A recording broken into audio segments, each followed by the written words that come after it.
Estamos aí iniciando a nossa aula sobre o capitalismo e as transformações do espaço.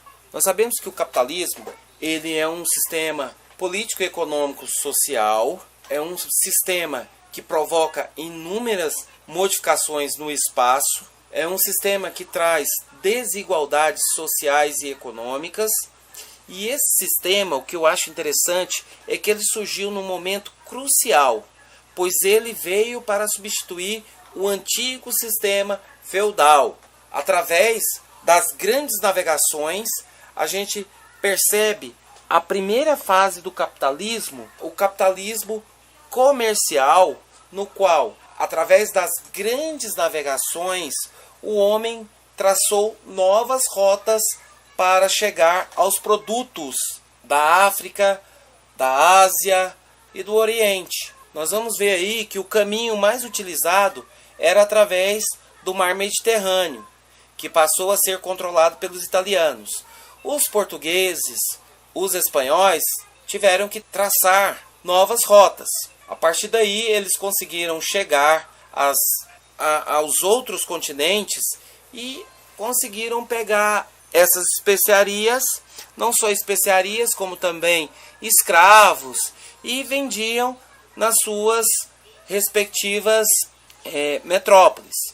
As colônias elas serviam apenas para dar às metrópoles os seus produtos, as suas especiarias, e assim os colonizadores, os comerciantes ou burgueses da época pegavam esses produtos das colônias e levavam para as metrópoles onde eram vendidos, e eles acabavam sempre enriquecendo mais e mais.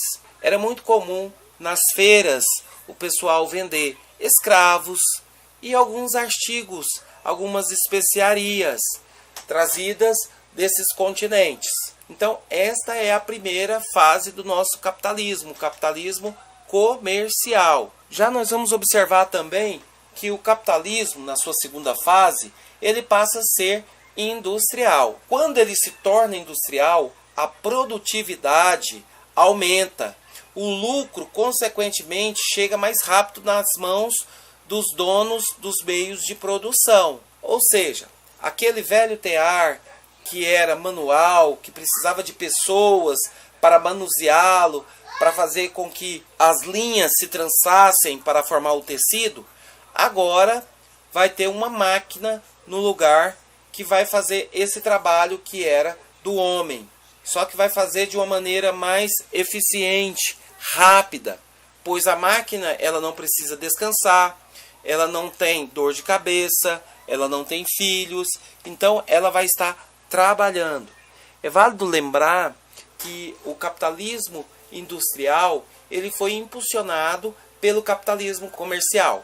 Por quê? Isto porque o acúmulo de capital gerado pelo comercial proporcionou aos comerciantes investirem no setor industrial, ok?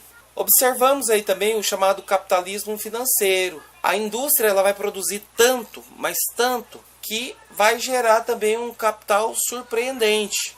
Aonde o pessoal do capitalismo industrial investiria o seu dinheiro? Surge assim, então, os chamados bancos.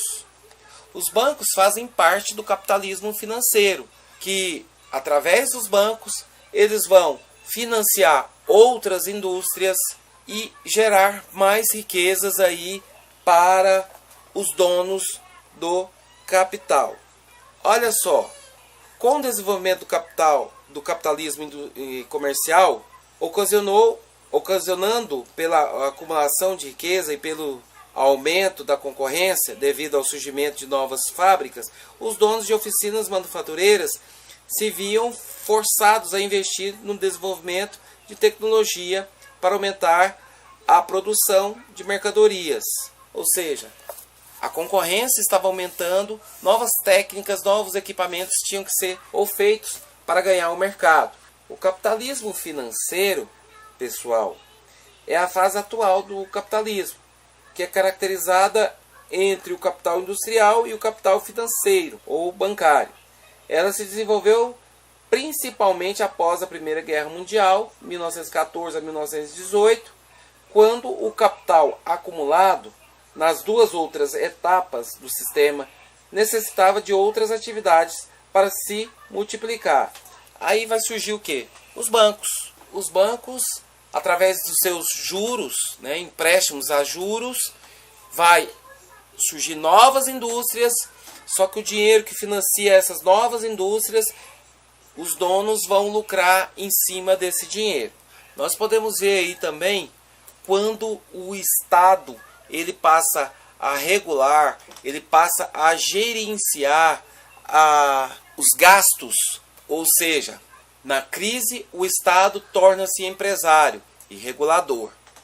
Olha só, a quebra da Bolsa de Nova York em 1929, os Estados Unidos, através do presidente Roosevelt, criou o New Deal, no qual ele iria investir o dinheiro da nação em infraestrutura, gerando emprego, além de emprego, fazendo com que houvesse a movimentação desse dinheiro e diminuísse a insatisfação popular. Ou seja, a gente percebe que o Estado, entre aspas, ele passa a ser patrão, ele passa a dar as ordens ao Estado, quando na verdade ele deveria ser passivo e permitir com que o próprio mercado se rearranje no espaço, ok? Então, os Estados Unidos eles são adeptos da política neoliberal, onde a própria economia anda sozinha, sem a interferência do governo. Só que em 1929 houve essa interferência aí na economia. A partir dessa enorme crise que abalou a economia mundial, muitos economistas defenderam a intervenção direta do Estado na economia. Tanto é que o presidente Roosevelt ele vai interferir aí na economia norte-americana. A globalização. Eu costumo dizer que a globalização é um processo de interligação e interdependência entre povos e até mesmo em relação a mercadorias.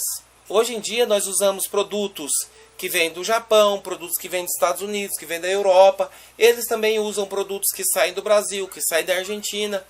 Hoje nós temos um mundo globalizado, que cria-se um espaço virtual e que aproxima-se dessa maneira as pessoas. Nós temos as chamadas transnacionais. O que seriam essas transnacionais? São as empresas estrangeiras que estão trabalhando no nosso Brasil. Dentre elas nós temos a Coca, nós temos a Honda, nós temos a Ford, nós temos o McDonald's e muitos outros que colocam as suas filiais aqui no Brasil, aproveitam a mão de obra barata, a isenção de impostos e em alguns casos ganham até mesmo o lote para a construção dos seus negócios. Pessoal, já o neoliberalismo é um tipo de política que prega a liberdade do mercado, onde não há a interferência do governo. A terceira revolução industrial, ela acontece em todo lugar do mundo. Em todos os locais onde se desenvolve tecnologia, nós observamos a terceira revolução industrial. No Brasil, nós temos uma cidade que se destaca muito, que é São José dos Campos, onde tem o Instituto Tecnológico da Aeronáutica, onde fica a Embraer. Lá nós desenvolvemos tecnologia de ponta, no qual nós concorremos de igual para igual com a empresa Bombardier, que fabrica aviões. A nossa Embraer compete de igual para igual. E diga-se de passagem, nós levamos vantagem sobre eles. Crise econômica e globalizada. Hoje em dia, qualquer país que tiver uma crise econômica vai levar com ele vários outros. Isso por quê? Porque as economias elas estão interligadas. A crise de 2008 que os Estados Unidos sofreu atingiu todos os países do globo. Por quê? Porque os Estados Unidos vai deixar de comprar produtos e os países que deixam de receber esse dinheiro que os Estados Unidos estaria pagando pelo produto vão entrar em dificuldade financeira. Por quê? Porque os seus produtos também não vão sair. Eles vão ter que ter outros compradores que estarão na mesma situação. O que eu gostaria de falar para vocês nesse vídeo era isso. Espero que vocês prestem muita atenção, assistam várias vezes e que tenham boa prova. No mais, até o próximo.